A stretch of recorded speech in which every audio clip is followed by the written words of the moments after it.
Shivai electric बसमध्ये दिव्यांगांना 1/4 ticket नसल्यामुळे नांदेड येथील आगारात यवतमाळ आगाराची बस तब्बल तासभरापासून जे आहे ते या ठिकाणी थांबल्याचे चित्र आपल्याला पाहायला मिळतं। या बसमध्ये काही दिव्यांग बांधव बसले होते, मात्र या ठिकाणी जे आहे ते वाहकांनी दिव्यांगाची सूट या बसमध्ये मिळणार नाही अशी कल्पना दिली आहे। आम्हाला सूट कशी मिळणार नाही याबाबत जे आहे ते हे सगळे दिव्यांग बांधव या ठिकाणी अडून बसल्याचे चित्र आपल्याला पाहायला मिळतं। खरं तर या बसमध्ये दिव्यांगासाठी जागा राखीव आहे, जर जागा राखीव असेल तर आम्हाला सूट सुद्धा मिळाली पाहिजे अशी या दिव्यांग बांधवांची मागणी आहे। आपण या ठिकाणी दिव्यांगासोबत सुद्धा बोलणार आहोत, त्यांची नेमकी मागणी काय। तब्बल तासभरापासून ही बस या ठिकाणी रोखून धरण्यात आली आहे आणि त्याच अनुषंगानं यावर काही तोडगा निघतोय का हे पाहणं महत्त्वाचं ठरणार आहे। काय सांगाल तुम्ही, या ठिकाणी जवळपास तासभरापासून बसमध्ये बसलात, काय मागणी आहे?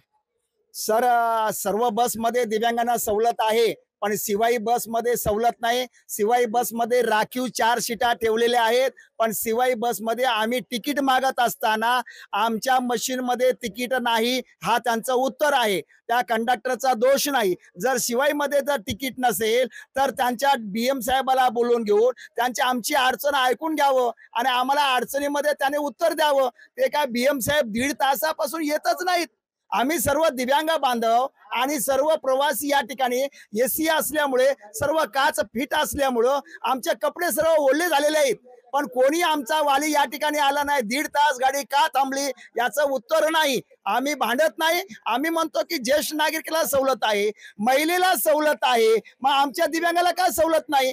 फ्री मध्ये 75% वाल्याला फ्री आहे, मग आमच्या दिव्यांग बांधवांना दिव्यांगाचं जे राखीव सीटा ठेवली तर कशाला? आणि दिव्यांगांना या बांधवांना जर सवलत का देत नाही? ही सवलत तुम्हाला देता येत नसेल तर कंडक्टरच्या हातात नसेल तर BMच्या जरी हातात नसेल तो DC ला कळवा ना। आम्ही 1.5 तासापासून का बसलो? DC साहेब आले पाहिजे किंवा BM साहेब आले पाहिजे, आमचे ग्रहण ऐकून घेतलं पाहिजे, पण आमचं ग्रहण ऐकून घ्यायला कोणी येत नाही। आम्ही 1.5 तासापासून आमचे प्रवासी गाडीमध्ये बसून आहेत, आमचे दिव्यांग बसून आहेत आणि दिव्यांगाची हाल अपेष्टा असं जर होत असेल तर यापुढे आम्हाला वेगळे आंदोलन करावे लागेल। निश्चित आपण बघतोय ही शिवाई बस आहे, आपण या ठिकाणी बघतोय या ठिकाणी जे आहे ते सीट दिव्यांग नावानं राखीव आहे आणि राखीव सीट असताना आम्हाला बसमध्ये तिकीट का मिळत नाही, दिव्यांग तिकीट का मिळत नाही अशी जी आहे त्या दिव्यांग बांधवाची मागणी आहे। गेल्या 1.5 तासापासून जे आहे ते या ठिकाणी बस थांबलेली आपल्याला पाहायला मिळते। यामुळे जे आहे ते इतर प्रवास सुद्धा तात्काळलेत, मात्र आगार प्रमुख किंवा इतर वरिष्ठ अधिकारी आमची दखल घेत नाहीत अशी मागणी सुद्धा या दिव्यांग बांधवांनी केली आणि इलेक्ट्रॉनिक बसमध्ये सुद्धा आम्हाला 1/4 तिकीट द्यावं। आता यावर काय तोडगा निघतो, राज्य शासन काय निर्णय घेते हेही पाहणं महत्त्वाचं ठरणार आहे। ज्ञानेश्वर लोंढे, TV9 मराठी, नांदेड।